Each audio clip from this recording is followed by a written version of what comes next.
டாக்டர்களா இருந்தா நாம் தமிழர் கட்சியை ஒரு பிஆர் ஏஜென்சியா பயன்படுத்துறது போல இந்த யூனிவர்சிட்டி வச்சிருக்காங்கல்ல, இந்த எஸ்ஆர்எம் ஓனரு, அப்புறம் நம்மால் புதிய நீதி கட்சி தலைவர், இவங்க எல்லாம் பாஜகவை வந்து இதா வச்சுப்பாங்க. ஏன்னா அப்பனா தானே வந்து போய் அடிக்கடி அந்த மினிஸ்டர்களை ஜெயிக்கிறோமோ தோக்குறோமோ, ஐயா அவங்க கூட்டணியில இருந்தோம், ஒரு சீட்ல நின்னோம், அதனால போய் எங்களுக்கு இந்த ஆப்ளிகேஷன் வேணும்னு போய் நிக்க முடியும். இப்ப நாம் தமிழர் கட்சியிலேயே எத்தனை டாக்டர்ஸ்னா அந்த தொகுதியில மிகப்பெரிய பிஆர் பண்ணி கொடுத்துருவாங்கல்ல. இப்படி ஒரு விக்கிரவாண்டி வேட்பாளர் அதான் இல்ல பொதுவாவே போன தடவை பாத்தீங்கன்னா சித்த மருத்துவர்ன்றாங்க, ஸ்டெத்தோஸ்கோப் எல்லாம் மாட்டின்னு இருக்காப்ல. ஏங்க இவனு தான் போய் பிரபாகரனை பாத்துட்டு வந்தேங்கிறான். அதெல்லாம் நம்புற மாதிரியா இருக்கு. ஆக மொத்தமே அது வந்து ஒரு டம்மி செட்டப் தான்.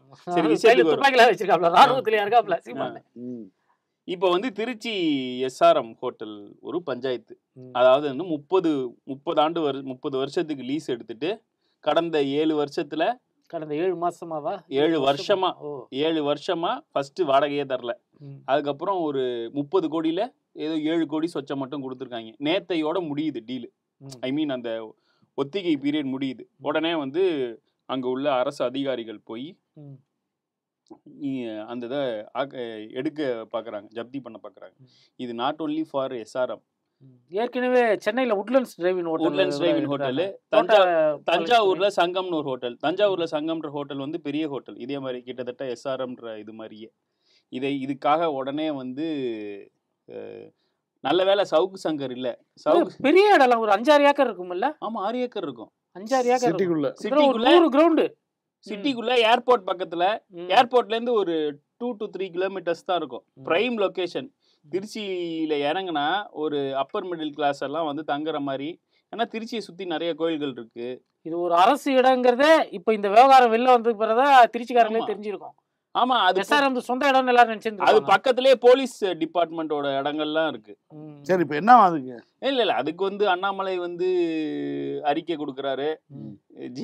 எஸ்ஆர்எம் ஹோட்டலை இடிக்கனா ஒண்ணும் இல்ல, அவங்க போய் கணக்கெடுக்க தான் போயிருக்காங்க. தாஜ்மஹாலா சங்கிங்களா போய் இடிக்க முயற்சி பண்றாங்க. இடிக்கிறத பத்தி எல்லாம் நீங்க பேசலாமாடா? இல்லங்க, கவர்மெண்ட் இடத்துல இருக்கிறாங்க. அறிக்கை, ஜிகே வாசன் அறிக்கை, வரிசையா வந்து அறிக்கை எல்லாம் வருது. எல்லாருமே வந்து இவங்களுக்கு வந்து அரசு இதை வந்து மங்களம் பண்ணலாம்னு நினைச்சிட்டு இருந்தா, எம்ஜிஆர் இருந்த காலத்துல பொத்தேரிய அதுதான் இன்னைக்கு இதுல காட்டாங்குளத்தூர்ல காலேஜ் கட்டி வச்சு இதெல்லாம் இருக்கு. இன்னைக்கு வரைக்கும் சர்ச்சைக்குரிய இதா சொல்றாங்க. அந்த ஏரிக்கு அந்த புறம் காலேஜ், ஏரிக்கு இந்த புறம் ஹோட்டலு இங்க இருக்கிறது. அந்த இதெல்லாம் என்னாச்சு? ஏரியா அவங்க கண்ட்ரோல் தான். ஏரிக்குள்ள நம்மள போக முடியுமா? அதுதான் இன்னைக்கு காம்பவுண்ட் போட்டு எல்லாமே கைப்பற்றிட்டாங்க. இவ்வளவும் அங்க நடந்துட்டு இருக்கு. அதை பற்றி இன்னைக்கு வரைக்கும் குற்றச்சாட்டு இருக்கு. இப்ப பாத்தீங்கன்னா திருச்சியிலையும் இப்ப சென்னையினுடைய புறநகர் பகுதியா இருக்கக்கூடிய இன்னைக்கு அது ஒரு பெரிய மாநகராட்சிக்குள்ள வந்துருச்சுன்னு வச்சுக்கோங்க.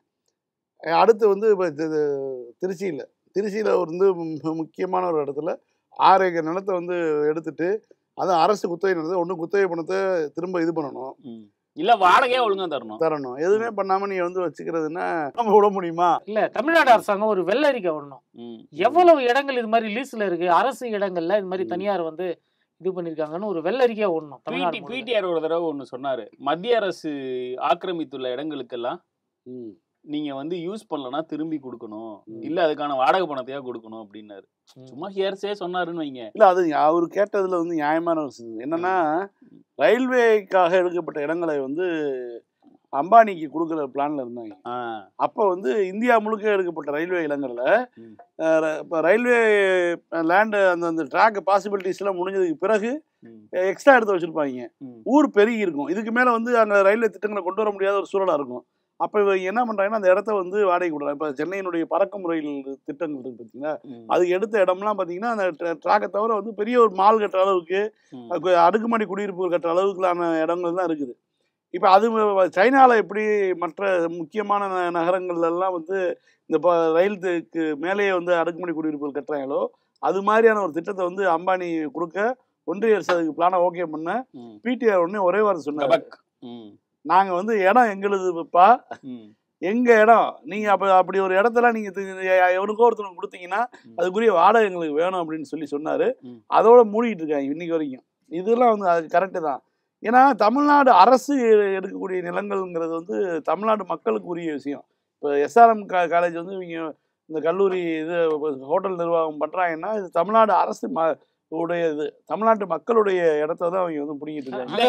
ஹோட்டல் மேனேஜ்மெண்ட் கோர்ஸ் அது இதெல்லாம் வேற. ஆமா அங்க அது இல்ல ஹோட்டல் மேனேஜ்மெண்ட் கோர்ஸ் நாங்க இல்ல. இப்போ அவன் காலேஜ் எடுக்க போறாங்க, படிச்ச பையன் இன்டர்ன் அங்கதான் இந்த காலேஜ வந்து இந்த மாதிரி பண்றாங்க, படிக்கிற பிள்ளைங்க பாதிக்குதுன்னா ஒத்துக்கலாம். இது ஒரு பிசினஸ் உள்ள இது. நீ காசு கட்டாம இருக்க, நீ ஏமாத்துற. அப்படியே சரி.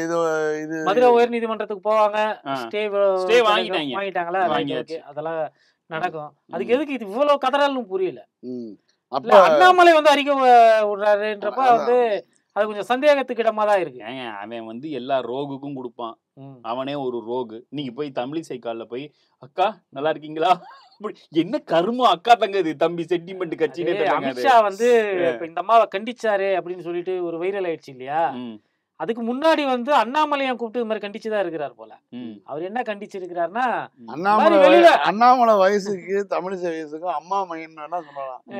38 வயசு, அந்த அம்மாவுக்கு 63 வயசு, மூதாட்டி அக்கா. அக்காங்கிறதுல அம்மான்னு வேணா கூப்பிட்டு சொல்லுங்க. ரெண்டு பேரும் ஒத்துமையா போங்கிற மாதிரி சொல்லி இருக்கிறாரு. வெளிப்படையா சண்டை போட்டுக்க வேணாம், ஒத்துமையா போங்க அப்படின்னு சொல்லிட்டு சால்வ் பண்ணி வச்சிருக்காரு. ஒத்துமையா போறதா முதுகுல 4 அடி அடிச்சது. ஒத்துமையா போ, என்ன ஒழுங்கா ஒத்துமையா போ அப்படிங்கிற மாதிரி பாண்டே அதுக்கு டப் பண்ணிருக்காரு. அமித்ஷா மிரட்டனா இல்ல, உடம்ப பாத்துக்கோ, வெயில அலையாத, கருத்து போயிட்டு பிபி கிபி எல்லாம் வந்துரும் அப்படின்னா வந்து அமித்ஷா சொன்னதா இவர் டப் பண்றாரு. உடம்ப பாத்துக்க கருத்துக்கணும்னு சொல்றாரு. அப்படி இவரு டப்பிங் பண்ணி விடுறாரு. அவ எவ்வளவு ஏத்தம் இப்படி எல்லாம் நடந்திருக்கு. நீங்க போய் மானக்கட்டவன் போய் பாத்துருக்கான். அதாவது எல்லா ஹோட்டல்களிலும் ஒழுங்காக அரசுக்கு வாடகை பணம் கட்டாதவர்களை வந்து அரசு அதிகாரிகள் போய் கணக்கெடுக்கும் பணியை ஆரம்பிச்சிருக்காங்க. அதுக்கு எதுவும் விதிவிலக்கு இல்ல. அடுத்ததாக நீட். நேற்று வந்து தலைவர் சொன்னார், திமுக தலைவர், இது ஒரு மிகப்பெரிய ஊழல். இதை வந்து நாங்கள் முன்பிலிருந்தே சொல்லி வருகிறோம். இப்போது மற்ற மாநிலங்களிலிருந்து இந்த குரல் எழுகிறது. அதுக்கப்புறம் துருவரத்தி வேற ஒரு வீடியோ போட்டிருக்கா. அப்படி என்னன்னு தெரியல, துருவரத்தி வந்து இப்பதான் அவங்களுக்கு பாப்பானா தெரியுறான்னு நினைக்கிறேன் இங்க இருக்கிற ஆக்டிவிஸ்டுகளுக்கு எல்லாம். சரி, அதை விட்டு தொலைவோம். நேற்று வந்து ஒரு ட்விட்டர்ல ஒரு த்ரெட் போட்டிருக்காரு. ஓகேவா, அவர் என்ன சொல்றாருன்னா, இந்த நம்ம நிறைய ஸ்கேம் பாக்குறோம், இவங்க வந்து எப்படி எல்லாம் வந்து ஏமாத்துறாங்கன்னு. ஃபெயில் ஆயிட்டியா, உனக்கு என்ஆர்ஐ ஸ்பான்சர்ஷிப் வாங்கி தரேன்னு அதுக்கு ஒரு புரோக்கர். அப்படி இல்லைன்னா மாக்கோரா ரசிகன் ஒருத்தர் போட்டிருக்காரு, கர்நாடகால வந்து 2 மருத்துவக் கல்லூரிகள் உள்ளன. அதுக்கு எல்லா வாட்ஸ்அப்லயும் வந்துருச்சு. ஆமா, எல்லா வாட்ஸ்அப்லயும். எங்க அம்மா வாட்ஸ்அப் வரைக்கும் வந்துருச்சு. இவங்க பண்ண இந்த சூதுவாதுலாம் வந்து எல்லா வாட்ஸ்அப்லயும் வந்துருச்சு. இவங்க பண்ண இந்த கர்நாடகால வந்து எழுத வைக்கிறது தானே. ஆமா, ஒரு முறை இல்ல எழுதி பாஸ் ஆயிடுறாங்க. எழுதி பாஸ் ஆயிட்டு கவுன்சிலிங், ஃபர்ஸ்ட் கவுன்சிலிங்க்கு ஒரே காலேஜ் தான் கேக்குறாங்க. கவுன்சிலிங் கேட்டுட்டு யார வச்சு எழுத வைக்கிறாங்க. அதுல இருந்து வா, ஒழுங்கா என்ன படிச்ச, வாட்ஸ்அப் பார்வைகளை படிக்கும் போது அறிவு வேணாமா. அதாவது நீட் ஏற்கனவே பாஸ் ஆனவனுங்க, பாஸ் ஆகி 1ஆம் ஆண்டு 2ஆம் ஆண்டு வந்து மருத்துவக் கல்லூரியில் படிக்கிறவங்க திருப்பி எழுதுறானுங்க. சரி, அவங்களுக்கு ஏற்கனவே ட்ரைனிங் அண்ட் எக்ஸ்பீரியன்ஸ் இருக்கும். அவங்கள வச்சு எழுதுறாங்க. எழுதும் போது அவங்க திருப்பி பாஸ் ஆறாங்க. திருப்பி பாஸ் ஆயிட்டு 2 காலேஜ் ஸ்பெசிபிக்கா சொல்றானுங்க. இல்ல, எனக்கு இது புரியல. எனக்கு அவனுக்கு எழுதி பாஸ் ஆகி காலேஜ்ல சேர்ந்துறாங்க, திருப்பி வந்து ஏன் எழுதுறாங்க? அதான் விஷயத்துக்கு வரேன். பாஸ் ஆகி காலேஜ் படிச்சாலும் இம்ப்ரூவ்மென்ட் மாதிரி இல்ல, நீங்க பணத்தை கட்டிட்டு எத்தனை முறை வேணா எழுதிட்டே இருக்கலாம். உண்மையா நான் சொல்றேன், நீட் எத்தனை முறை வேணா எழுதலாம், எத்தனை தடவை வேணா எழுதலாம். ஓகேவா, என்ன பண்றாங்க, அதாவது மெடிக்கல் ஸ்டூடெண்ட்ஸே வந்து திருப்பி வந்து எழுதுறாங்க. திருப்பி இருந்துட்டு எனக்கு வந்து கவுன்சிலிங் அப்ப இந்த காலேஜ் தான் வேணும் அப்படின்னு பிக் பண்றாங்க. பிக் பண்ணிட்டு ஃபர்ஸ்ட் கவுன்சிலிங் போறது இல்ல, செகண்ட் கவுன்சிலிங்லயும் அதே காலேஜ் தான் வேணுங்கிறாங்க. அந்த கவுன்சிலிங்க்கும் போறது இல்ல. அப்ப என்ன ஆகுது, அந்த கவர்மெண்ட் சீட் வந்து மேனேஜ்மெண்ட் சீட்டா எடுத்துக்கிறான். இதே கவர்மெண்ட் என்ன கேட்கும், ஏன்னா எங்களுக்கு வேற வேலை இல்லையா அப்படின்னு கேட்டு இவங்க வந்து தகுதி நீக்கம் பண்ணணும். ஆனா இந்த தேசிய தேர்வு ஏஜென்சி அவன் என்ன முகமை அவன் என்ன பண்றான்னா ஃபைன் போடுறான், 2 லட்சம் ரூபாய் ஃபைன் போடுறான். இவங்க அந்த ஃபைனையும் கட்டிட்டு திரும்பவும் வந்து அதை ஒருத்தகிட்ட வாங்குற காசு 2 லட்சம் ரூபாய் போறது இல்ல. மொத்தம் 4 லட்சம் ரூபாய், புரோக்கருக்கு 2 லட்சம் ரூபாய், 6 லட்சம் ரூபாய். அந்த சீட்டை வந்து 3 கோடி 4 கோடிக்கு விற்கிறாங்க. இப்படி ஒரு ஸ்கேம் நடக்குது. நான் என்ன சொல்றேன், இன்னொன்னு கொடுமை என்னன்னா, 710 715 எல்லாம் எடுத்தவங்க வந்து பப்ளிக் எக்ஸாம்ல ஃபெயில் ஆயிருக்காங்க. கெமிஸ்ட்ரியில 0 வாங்கினா 715. என்னென்னவோ சொன்னானுங்களே நீட்டை கொண்டு வரப்ப இது ஒரு கற்புள்ள தேர்வு அப்படி இப்படி எல்லாம் சொன்னானுங்களே. இல்ல பார்த்தா அது அதோட புனித தன்மை எல்லாம் வந்து கெட்டு போயிடும் அப்படின்னா. ஆக்சுவலா நான் வந்து படிக்கும் போதெல்லாம் மேனேஜ்மெண்ட் சீட் சைக்கிள் அங்க கிடக்குதாங்கிற லெவல்ல இருக்குது. நான் படிக்கும் போதெல்லாம் மேனேஜ்மெண்ட் சீட்டுக்கே வந்து 200க்கு 140 மேண்டேட் மேனேஜ்மெண்ட் சீட்டுக்கு. நீ காசு கொடுத்து படி, ஆனா நீ வந்து 140க்கு மேல எடுத்துக்கணும் 200க்கு. இது ஒரு டீசென்டான இது. இவங்க என்னன்னா இதுல ஃபெயில் ஆயிருக்கான், இந்த வெறும் நீட்ல பாஸ் ஆயிருக்கான். எப்படி பாஸ் ஆயிருப்ப? அதான் நீங்க வந்து 10th ஃபெயில்னு, நான் 8வது பாஸ்னுங்கிற மாதிரி தான் இருக்கு. நான் +2 ஃபெயில் ஆனா நீட்ல பாஸ். நேற்றைய தீர்ப்புக்கும் மிகப்பெரிய எதிர்ப்பு வந்து பல மாநிலங்கள்ல வந்திருக்கு. முக்கியமா யூபியில வந்திருக்கு. யூபியை வந்து நம்ம இனிமேல் சொல்லக்கூடாது. இனிமேல் குஜராத், மத்திய பிரதேஷ், சத்தீஸ்கர் தான் இந்தியாவின் கவுபெல்ட். இல்ல ஆக்சுவலா மகாராஷ்டிரால இருந்து ஒரு பெரிய எதிர்ப்பு நீட்டுக்கு வருது. அதுதான் ஆச்சரியமா இருக்குது. எங்களுக்கு நீட்டுங்கிறது எதுக்குன்னு புரிஞ்சுக்காமையே நாங்க வந்து அதை ஆதரிச்சோம். இன்னைக்கு வந்ததுக்கு பிறகுதான் தெரியுது நல்லா ஏறி செய்யறீங்க. மகாராஷ்டிரா தமிழ்நாட்டுல தான் காலேஜஸ் அதிகம். இப்போ சில மாநிலங்களுக்கு கண்டிப்பா நீட் தேர்வு தேவை. ஏன்னா வந்து அவங்க கிட்ட நம்ம வழக்கம் போல எல்லாரும் என்ன நினைச்சிட்டானுங்க, தமிழ்நாட்டுல இருந்து எதுக்குறாங்கன்னா தமிழ்நாட்டுல இருக்கிறவங்க வேற வேலை மாதிரியே கிடையாது, இந்தினா எதிர்ப்பான், இதுனா எதிர்ப்பான், அதுனா எதிர்ப்பான் அப்படின்னு எல்லாரும். இந்தியா முழுமைக்குமான ஒரே தேர்வுனா அவங்க எதுக்குறாங்க, தமிழ்நாடு தனியான ஒரு நாடு நினைச்சிட்டு இருக்கா அப்படின்னு பேசினாங்க. நம்ம எடுத்து வச்ச பாயிண்ட் எல்லாம் அன்னைக்கு வந்து வெளியில போல. ஏன்னா நேஷனல் மீடியால பேசக்கூடியவர்கள், தமிழ்நாடு சார்பாக பேசக்கூடியவர்கள் எல்லாருமே நூலிபான்களாக இருக்கிறார்கள், சுமந்த்ராமன்களாக இருக்கிறார்கள். சுமந்த்ராமா இல்ல நூலிபான் இனிமேல் அடிக்கடி சொல்லணும். அந்த வார்த்தை தான் வந்து ரொம்ப இதுவா இருக்கு. நூலிபான்களாக இருக்கிறார்கள். தமிழ்நாடு சார்பா குஷ்புவை பேச சொல்றானுங்க. குஷ்புக்கு என்ன தமிழ்நாட்டை பத்தி தெரியும்? சின்ன தம்பி படத்தை பத்தி பேசுனா பேசும். குஷ்புவை பேச சொல்றானுங்க, சுமந்த்ராமனை பேச சொல்றானுங்க, ஆசீர்வாதம் ஒரு ஆளை பேச சொல்றாங்க. பேரை பார்த்தாலே தெரியலையா அவன் என்ன பேசுவான்னு சொல்லிட்டு கஸ்தூரிய கூட பேச சொல்றாங்க. கஸ்தூரிய பேச சொல்றானுங்க. அவர் குஷ்பு சொல்றாருல. இல்ல அது மாதிரி இருக்கு லட்சணம், அது மாதிரி இருக்கு. ஏன் எதிர்க்கிறோம் அப்படிங்கறத நாம வந்து 2010-11 ஒரு டாக்டர் இங்க எழுதினாரு. ஆமா, இதே புதிய தலைமுறை பத்திரிகையில தான் எழுதினாரு. ஆமா, மெடிக்கல் காலேஜ்ல வச்சிருக்கிறாங்க, அவங்களுடைய பத்திரிகையில தான் எழுதினாரு. நீட்டை வந்து தமிழ்நாடு அரசாங்கம் எதிர்ப்பதற்கான நியாயமான காரணங்கள் என்னென்ன அப்படின்னு எழுதினாரு. அன்னைக்கு நீட்டுனாலே எவனுக்கும் தெரியல. இன்னைக்கு பாக்குறப்ப அன்னைக்கே வந்து அதுவும் நான் அந்த 2000 கலைஞர் உயிரோடு இருந்த போது எதிர்த்த விஷயம் இல்ல. 2009 அந்த காலகட்டத்துல 8-9 காலகட்டத்துல பேச்சு வரும்போது கலைஞருடைய தவிப்பை வந்து முரசொலியை எடுத்து பாக்குறேன். அவ்வளவு அறிக்கை வருவாரு அவரு. அதாவது வந்து திமுக காரனுக்கு புரிய வைக்க அவருக்கு வந்து வரக்கூடிய ஆபத்து புரியுது. இது எதிர்காலத்துல இன்னும் 30 அவர் செத்து போனதுக்கு அப்புறம் ஒன்றிய அரசாங்கத்துல திமுக பங்கு வகிக்குது. அப்போ ஆமா அப்படி இருந்துட்டு அவர் எதிர்க்கிறாரு. இப்ப எம்ஆர்கே அன்னைக்கு வந்து அமைச்சரா இருக்காரு. எம்ஆர்கே கிட்ட சொல்லி போய் பேசுங்க அப்படின்னு எம்ஆர்கேவை அனுப்பி வைத்திருக்கிறேன், எம்ஆர் பன்னீர்செல்வத்தை அனுப்பி வைத்திருக்கிறேன். நமக்கு தமிழ்நாட்டுக்கு தேவையில்லை, நம்ம அண்டை மாநிலத்தினுடைய கோரிக்கையாக கூட இருக்கலாம், இருந்தாலும் நமக்கு தேவையில்லைன்னு ஒரு திரும்ப வந்து எழுதுறாரு.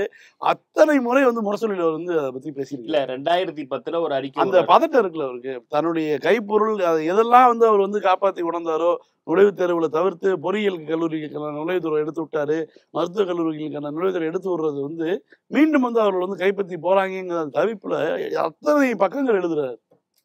திமுக காரணங்களுக்கு எடுத்தோடனே புரிஞ்சிருதுங்க ஒரு விஷயம், இது வந்து தவறான விஷயம், மக்கள் விரோத ஒரு இது ஒரு சட்டம் திட்டம் அப்படிங்கிறது வந்து முதல்ல எதிர்க்கிறாங்க.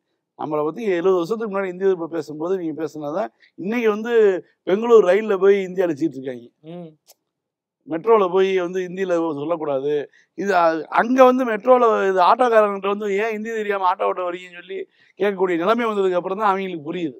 இதை வந்து திமுகவும் என்னைக்கோ பேசிடுச்சு திராவிட இயக்கமும்.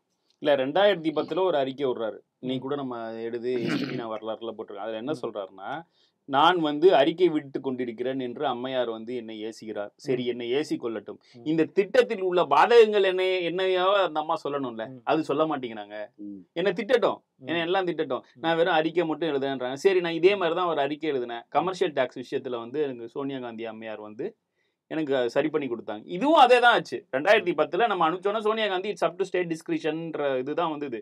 ஏன்னா எல்லா மாநிலங்களுக்கும் கூடாது என்று தமிழ்நாட்டை சார்ந்த ஒருவர் யாருக்கும் சொல்ல அதிகாரம் கிடையாது.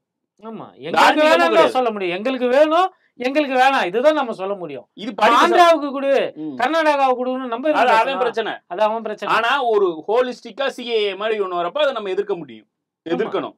ஏன்னா அது ஒட்டுமொத்த இஸ்லாமிய மக்களுக்கும் மைனாரிட்டிகளுக்கும் பிரச்சனை. பிசிஆர்ல அமெண்ட்மெண்ட் கொண்டு வரனா அங்க இருக்கிற பட்டியல் சமூகத்துல பிரச்சனை. அதை வந்து தமிழ்நாடு பெர்ஸ்பெக்டிவ்ல மட்டும் சொல்ல முடியாது. நீட் தமிழ்நாட்டு, இன்னும் சொல்ல போனா தமிழ்நாட்டின் அரசு கல்லூரிகளுக்கு தான் நம்ம விலக்கு கேட்கிறோம். பிரைவேட்ல நீ என்ன கருமத்தை வேணா பண்ணிக்கோ. தமிழ்நாட்டினுடைய அரசு கல்லூரி இருக்கக்கூடிய இடங்களுக்கு நீங்க வந்து விலக்கு கொடுங்க. மருத்துவ கல்லூரிகளுக்கும் பல் மருத்துவமனை பிடிஎஸ்க்கு நம்ம கேட்கிறோம். இல்ல வேலூர் சிஎம்சிஏ கூட நீட்டை எதிர்த்த வரலாறு உண்டு. ஆமா, வந்து அரசு அவங்க தனியா வழக்கு போட்டிருந்தாங்க. தனியா ஒரு வழக்கு போட்டிருந்தாங்க. ரொம்ப மெத்தனமா அந்த வழக்கை நீங்க இதுல வச்சிருக்காங்க. ஏற்கனவே நம்ம கலைஞர் போட்ட வழக்கே இன்னைக்கு வரைக்கும் மேல நிலுவையில தான் இல்ல. இன்னைய வரைக்கும் உச்சநீதிமன்றம் இன்னுமா இதுலதான் இருக்கு. உச்சநீதிமன்றத்துல பிரதிவாதியா தமிழ்நாடு அரசும் இருக்கு. எப்ப வேணாலும் அவங்க எடுத்து வந்து தீர்ப்பு கொடுக்கலாம். அது 2000 அதாவது அதனாலதான் அந்த வழக்கு காரணம் காட்டிதான் வந்து எடப்பாடி பழனிசாமி காலத்துல போடப்பட்ட இந்த தீர்மானத்தை, சட்டமன்ற தீர்மானத்தை திருப்பி அனுப்புவது அந்த வழக்கு நிலுவையில் இருக்குங்கிறது தான் சொல்லியிருந்தாங்க. ஆனா அதை கூட 17 மாசம் இந்த எடப்பாடி 19 மாசம் வந்து அது ஃபீஸ் கோயில் வந்து சொன்னான். வெளியில தேமுதிக அலுவலகத்துக்கு போயிட்டு பேச்சுவார்த்தை நடந்து வரும்போது நீட்டை செய்யாம நீட்டுக்கு தமிழ்நாடு விலக்கு திருப்பி அனுப்பிட்டோமே அப்படின்னு சொல்லி எங்க தேமுதிக அலுவலகம் விஜயகாந்த் வீட்டுல சுதீஷ் வீட்டுல வச்சு சொல்றாப்புல ஃபீஸ் கோயில். நாங்க அதை திருப்பி அனுப்பி எவ்வளவு நாள் ஆச்சு உங்களுக்கு சொல்லலையான்னு போயிட்டான். ஏங்க இந்த வழக்குலயுமே நீட் வேணும்னு ஒரு தீர்ப்பு வருது இல்ல, அதுல அதிமுக அரசாங்கம் நீட்டால் என்ன பின்விளைவுகள் உண்டு அப்படின்றதுக்கு உங்ககிட்ட தகவல் இருக்குன்னு சொன்னா தகவலே இல்லைன்ட்டானுங்க. ஆமா, திமுக என்ன பண்ணுது, ஒரு ஓய்வு பெற்ற நீதியரசர் தலைமையில ஒரு குழுவை போட்டு அந்த அந்த குழுவினால எவ்வளவு யாரெல்லாம் பாதிப்படைஞ்சிருக்காங்க, அரசு பள்ளி மாணவர்களுக்கு எவ்வளவு பாதிப்பு அப்படிங்கிற ஒரு ஆய்வு பண்ணி ஒரு எடுக்கிறாங்கல்ல, அதைதானே ஒரு மசோதாவாக்கி அனுப்புறாங்க, சட்டம் போட்டு அனுப்புறாங்க. அதுதான் சட்டமாகிற வரைக்கும் அது வந்து மசோதா அதை அனுப்புறாங்க. அது வந்து இங்க ஒருத்தர் உட்காந்துருக்காரு ஆளுநர், அவரு கிடப்புல போட்டிருந்தாரு, திருப்பி இப்ப வந்து திரும்ப அனுப்பி அதுக்கு பிரச்சனை பண்ணி மேல அனுப்பி வச்சிருக்கோம். இதுதான் நிலைமை. இல்ல, திமுக பண்ணக்கூடிய எல்லா விஷயங்களுமே அப்படிதான். சட்டம் போடுறதுக்கு முன்னாடி அதுக்கான தரவுகளை தயார் பண்ணிப்பாங்க. ஏன்னா அது நாளை பின்ன கேஸ் ஆச்சுன்னா எதனால அந்த சட்டம் போட்டீங்க, என்ன தரவுல அதை வச்சீங்க. இடஒதுக்கீடு எடப்பாடி அள்ளி கொடுக்கும் போதும் திமுக இதுதான் சொல்லுச்சு, தரவு அடிப்படையில கொடுப்பா, நாளைக்கு வந்து ஏமாத்தாத, வன்னியர்களை ஏமாத்தாத, ஓட்டுக்காக எடப்பாடி தொகுதியில வன்னியர் இல்லாம நீ ஜெயிக்க முடியாதுன்றதுக்காக நீ வந்து மக்களை விபூதி அடிக்கிற, இப்படிதான் வந்து திமுக சொன்னது வந்து வன்னியர்களை வந்து நீ ஏமாற்றாதே அப்படின்னு சொல்லி. ஏற்கனவே அவங்களுக்கு 14-15% இடம் கிடைச்சிக்கிட்டு இருக்குங்கிறது வேற. அதை நம்ம பார்க்கணும். அதை வந்து அதை சொல்றாங்க, ஒரு கமிட்டி போட்டு ஒரு நம்ம ஆய்வு செஞ்சு அதை எடுக்கணும். இதை போல வேலை இருக்கு, சாதாரண விஷயம் கிடையாது. இப்ப மராத்தா இடஒதுக்கீடு இன்னைக்கு மீண்டும் வந்து பாத்தீங்கன்னா பெரிய பிரச்சனையாகி ஒருத்தர் வந்து தனிநபர் உண்ணாவிரதம் இருந்துட்டு இருக்காரு. இது மாதிரிதான் வந்து பல்வேறு சமூகங்களுக்கான பிரச்சனைகள் நடந்துட்டு இருக்கு. எடப்பாடி என்னன்னா அந்த தேர்தலுக்கு தான் தப்பிச்சா போதுங்கிறதுக்காக அந்த தேர்தல் பாமக கூட்டணிக்கு ஒரு ஜஸ்டிபிகேஷன் ஓபிஎஸ் பலி கொடுத்ததே அந்த சட்டம் தான். ஆக்சுவலா பாமக அன்னைக்கு கூட்டணி சேர வர்ற போது பாமக தொண்டனை காரி துப்பிடுவான். எதுக்கியா அவங்க கூட போய் கூட்டணி சேரன்னு சொல்லி கேட்பான். அந்த தொண்டனை வந்து இது பண்றதுக்காக ஒரு நாடகம் போடுறது. அவர் வந்து அங்க வந்து தேர்தல் ஈவினிங் அறிவிக்க போறாங்கன்னு தெரியும். மத்தியானம் அவர் சொல்லுவாராம், அவர் வந்து அறிவிப்பு சொல்லுவாராம். இவரு போனை போட்டு திண்டிவனத்துக்கு போனை போட்டு அழுவாராம். இவரு அதை ஒருத்தர் வீடியோ எடுப்பாராம். அதுவும் கையில பானையெல்லாம் இல்ல. நேத்து சொல்லியிருக்காரு அன்புமணி, எனக்கு மரியாதை கொடுக்க கூடாதுன்னு தான் மனசு தோணுது. நேத்து சொல்லி திமுகவை சமூக நீதி பற்றி பேச என்ன அருகதை உள்ளது, ஒப்பாரு போய் கலைஞருக்கு மஞ்சள் துண்டு போட்டார்ல, எதுக்கு போட்டாரு? 87 செப்டம்பர் மாசம் என்ன நடந்துச்சுன்னு சொல்லிட்டு அவரு போய் கேட்க சொன்னாங்க. எத்தனை பேர்த்த துள்ள துடிக்க எம்ஜிஆர் ஆட்சியில கொண்டாங்க, சுட்டு கொண்டாங்க. அவங்களுக்கு என்ன பண்ண? நீ இல்ல சுட்டு கொண்டாங்க. கலைஞர் வந்தோட என்ன பண்ணாரு, உங்களுடைய கோரிக்கை நிறைவேற்ற ஆமா எம்பிசி தனி ஒரு கம்பார்ட்மெண்ட் கொண்டு வந்து கலைஞருக்கு பாராட்டு விழா நடத்துனது யாரு? அப்ப என்ன அது யார்கிட்ட மேரேஜ் வரும் இன்னும் சொல்றாரு, கலைஞருக்கு மஞ்சள் துண்டை கொடுத்தது நான் தான் அப்படின்னு சொல்றாரு. எதுக்கு கொடுத்த அதெல்லாம் சொல்லு, பையனுக்கு எடுத்து சொல்லு, மக்களுக்கு சொல்றியா இல்லையா, முதல்ல பையனுக்கு எடுத்து சொல்லு. இந்த எஸ்ஆர்எம் ஹோட்டல்ல இது பண்ற மாதிரி இந்த வன்னியர் அறக்கட்டளை வந்து ஒரு இன்வெஸ்டிகேஷன் வைக்கணும் தமிழ்நாடு அரசு. இல்லைங்க, அதுதான் சொல்றேனே, தமிழ்நாடு முழுக்க இந்த மாதிரி அரசு நிலத்தை வந்து குத்தகைக்கு எடுத்துக்கிட்டு இருக்கணுங்கிற பேர்ல இவங்கெல்லாம் கும்மி அடிச்சுட்டு இருக்கிறவங்க எல்லாருமே இன்னைக்கு வந்து இந்த திருட்டு பாஜக கூட்டத்துல தான் சேர்ந்து போயிருக்கிறாங்க. ஒன்னு கட்சியை வச்சுக்கிட்டு அந்த கட்சியை வந்து அந்த கூட்டணியை வச்சிருக்கிறாங்க. இல்லன்னா அங்கேயே போய் ஜாயின் பண்ணி. RSS டெல்லியில யாரோ ஒரு ராணுவ வீரர்கிட்ட 1 கோடி ரூபாய் மோசடி பண்ணிட்டான்னு கட்சியில பார்த்தா இங்க பிஜேபியில 2016ல ராணிப்பேட்டையில எம்எல்ஏ கேண்டிடேட்டா நின்னவனா. பித்தலாட்டு மோசடிக்காரன் கொலைகாரர்கள் எல்லாத்துக்கான அடைக்கலம். அதுக்கு மாநில தலைவரா இருந்துட்டு அறிக்கை வர்றான் பாருங்க. அதுல என்ன நியாயம்? அரசு இடத்துல நீ இருக்கிற, ஒழுங்கா ஒண்ணு வாடகையை கொடு, வாடகையை கொடுத்துட்டு பேசு அப்படின்னு சொல்லாம இல்ல. இல்ல இப்போ நீ நீட்ல இவ்வளவு ஸ்கேம் நடந்திருக்கு, இத பத்தி வாயை திறக்கல இப்போ வரையும். அண்ணாமலை அன்புமணி என்ன பேசுனாரு? ஒன்னும் பேசல. அன்புமணி வந்து ஏடிஎம்கேலயாவது ஒரு அறிக்கை வந்தது, அதுவும் வந்து என்டிஏ. நாம் தமிழர் என்ன பேசுறாங்க எனக்கு அதை பத்தி தெரியணும். ஏன்னா அவங்க எப்ப பார்த்தாலும் ஒரு வேட்பாளர்னாலே டாக்டர் சொல்லிட்டு இருக்கிறாங்களே, அவங்க ஏதாவது நீட்டை பத்தி ஏதாவது ஐடியா இருக்கா அவங்களுக்கு? அவங்கள பொறுத்தவரைக்கும் நீட் வந்து நீட் எதிர்ப்புலாம் கிடையாது. மும்மொழி கொள்கை என்ட்ரன்ஸ் எக்ஸாம் வேணும்ன்றதானே 2016 சட்டமன்ற. இவங்க இந்த தடவை பாத்தீங்கன்னா சட்டமன்றத்துக்கு எலெக்ஷனுக்கு அறிக்கையே உள்ளங்க, தேர்தல் அறிக்கை. இது செய்வோம், இவங்களால செய்யவும் முடியாதுன்னு வைங்க, நீங்க ஏதாவது வாய் விட்டுறானுங்க. அவங்க கிட்ட போய் தேர்தல் அறிக்கை ஏங்க டெபாசிட் காசு இல்லன்னா அண்ணன் பாருங்க அழுது கிடக்குறாரு. டெபாசிட் வாங்க வக்கில்லங்க இந்த எலெக்ஷன் வரையும். யார்கிட்டயும் சின்னத்தை வித்தேன். சின்னத்தை வித்த நேரத்துல பாத்தீங்கன்னா வேற சில ஓட்டுகள் வந்து சம்பவம் சரியில்லாம வந்து விழுந்துருச்சு. இப்ப நீ இவ்வளவு ஓட்டு வாங்கிருக்கியே, சின்னத்தை வித்தையே, அப்ப எங்களை வாங்கின சின்னத்தை வாங்கினவங்களை வந்து கேன என்ன நினைக்கிறியா அப்படின்னு ப்ரெஷர். நீ இது வரைக்கும் அணிக்கணும் சார். என்னது இது? இப்ப அங்கீகாரம் பெற்ற கட்சி ஆயிட்டு இன்னைக்கு வந்திருக்கு. இந்நேரம் நீ எவ்வளவு பேட்டி கொடுத்துருக்கணும்? ஒரு எத்தனை நாள் ஆச்சு ரிசல்ட் வந்து? இன்னைக்கு வந்து நீ கொடுக்குறேன்னா அப்ப நீ வந்து ஏதோ ஐட்டம் வீட்டுல ஆம்பளை பிள்ளை உட்காந்த கதையா தலையில துண்ட போட்டுதான் நான் உட்காந்து இருக்கேன். இவன் 8% தாடியை கூட எடுக்கல, கவனிச்சிங்களா? அண்ணாமலை கூட தாடி எடுத்துட்டாப்ல, மீச தாடி எடுத்துட்டாப்ல. சீமான் இன்னும் மீச தாடி எடுக்கல, கவனிச்சிங்களா? அது ஷூட்டிங்கா இருக்கும். அதான் அண்ணாமலையை வந்து கூப்பிட்டு அமித்ஷா சொன்ன மாதிரி சொன்னாப்ல, உனக்குன்னா பெரிய அமித்ஷா நினைப்பா, தாடி வச்சு திரியிற அப்படின்னு சொல்லி கேட்டாப்லையா. அதுக்கப்புறம் நேரா வந்ததுமே ஏர்போர்ட்ல இருந்து கிளம்புனாப்ல இல்ல. ஓ, அதனாலதான் வீட்டுக்கு போனா நேரா போய் தலைவன் வந்து சிரிச்சிட்டாப்ல. இன்னைக்கு தமிழிசையை பார்க்கும் போது ஏதோ கையில ஒண்ணு கொடுக்குற, அப்படி ஸ்வீட் பாக்ஸ்னா இல்ல, பசுமை கூடை. முதல்ல என்ன மாத்திரை கீத்திரை இருக்குமா என்னன்னு தெரியல. அந்த அம்மா வந்து அவங்களோட புக் ஒண்ணு குடுக்குறாங்க. இவன் எதை கொடுத்தாலும் 4 முறை செக் பண்ணாங்க. ஃபுல்லா எத்தனை பக் இருக்கு, 4 முறை செக் பண்ணாங்க. ஏடாகூடமான ஆளு. அது உண்மைதான்.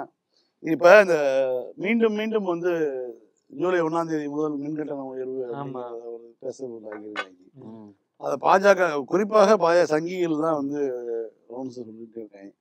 அது அரசு மறுக்குது, எது பண்ணாலும் திரும்ப திரும்ப பண்ணிட்டே இருக்காங்க.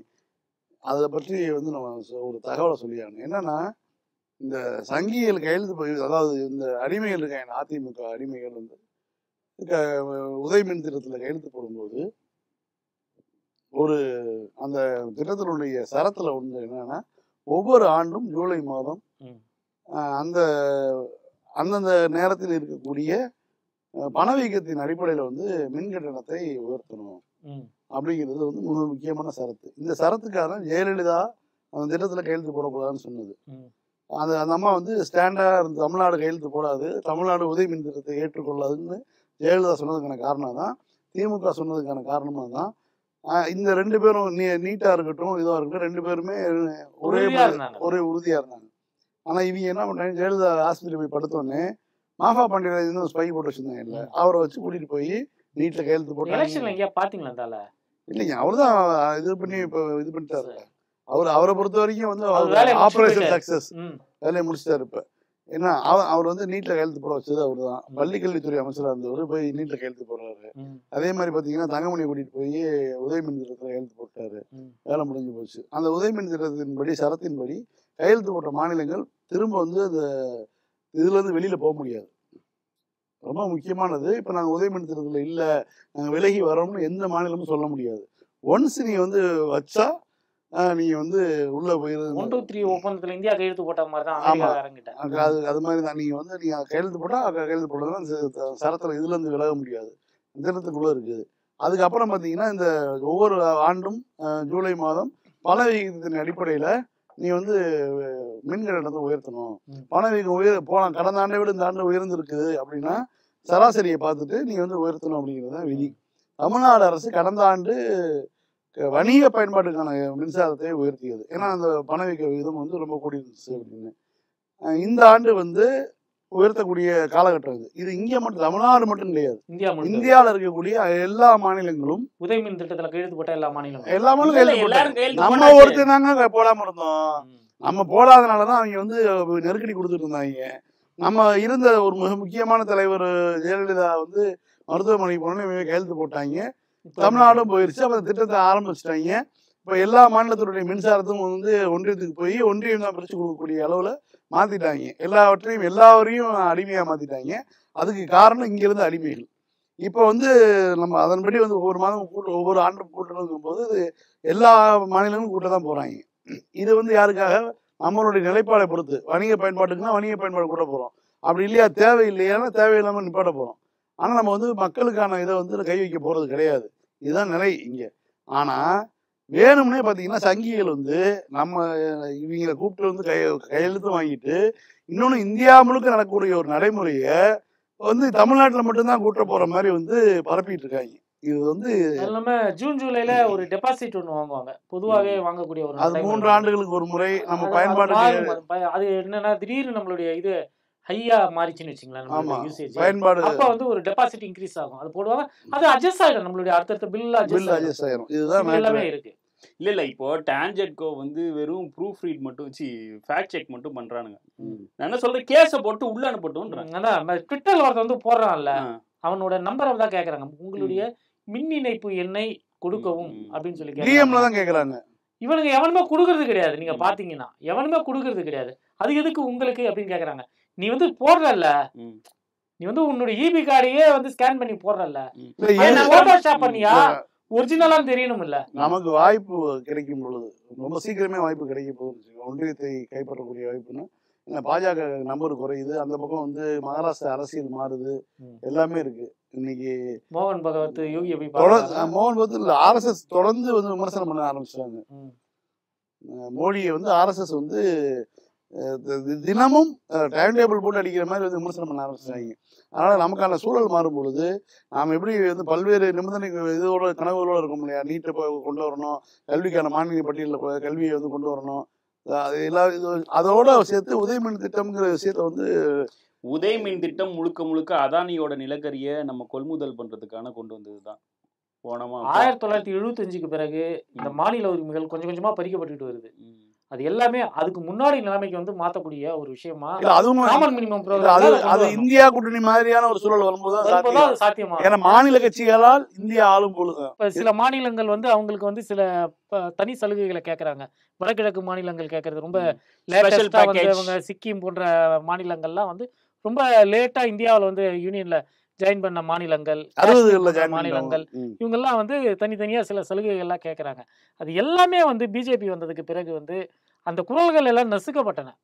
அதுக்கு முன்னாடி காங்கிரஸ் காலத்திலயும் கூட இல்ல, நீங்க வடகிழக்குல எல்லாம் பெருசா ஒண்ணு பண்ணவே இல்லை. வடகிழக்குல வந்து அதாவது இப்ப பாஜக பேரு அந்த 7 மாநிலங்களையும் அவங்க ஆள்றாங்கன்னா பேரு, அங்க வந்து எந்த விதமான இந்தியப்படுத்தக்கூடிய விஷயங்களே பண்றது இல்ல.